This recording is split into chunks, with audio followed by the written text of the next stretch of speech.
For dyrepasser Jonas Kaspersen er dyrenes trivsel altafgørende. Han går ikke på kompromis for publikums skyld. Det handler om hvordan og dyr agerer i naturen, og ikke noget andet. Alligevel kan publikum sagtens få lov at komme tæt på, og endda røre ved dyrene, hvis det giver en bedre forståelse. Ja, vi vil gerne give dem en oplevelse af, hvordan og dyr de opfører sig i naturen.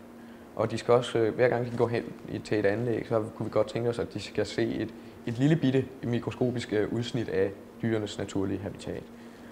Hvis man ville, så kunne man jo bare lave et helt hvidt terrarie, hvor det var, du så havde dyret inde i. Det ville det ikke trives med, det ville blive stresset selvfølgelig, men publikum ville kunne se det. Men så mister du også formidlingen om, hvordan og de agerer ude i naturen.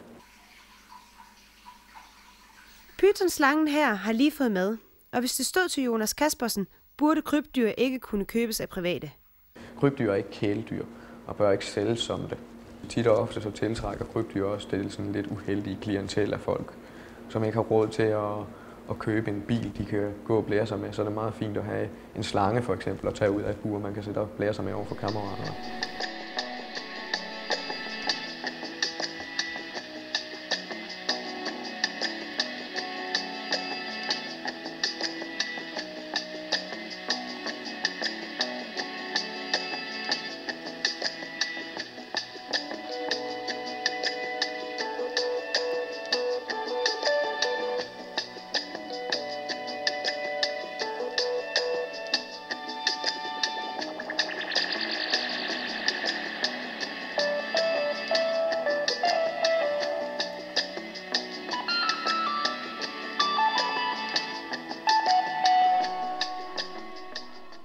Dyrenes trivsel er en nødvendighed for avl, og det er en hel videnskab for sig.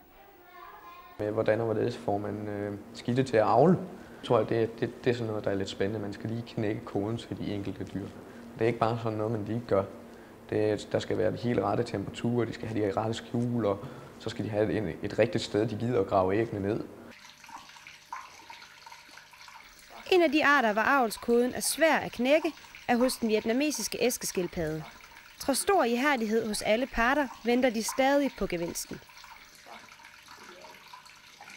Hvis det var så akavet for mennesker, så havde vi aldrig nogen børn. Det er nok også derfor, de tåler.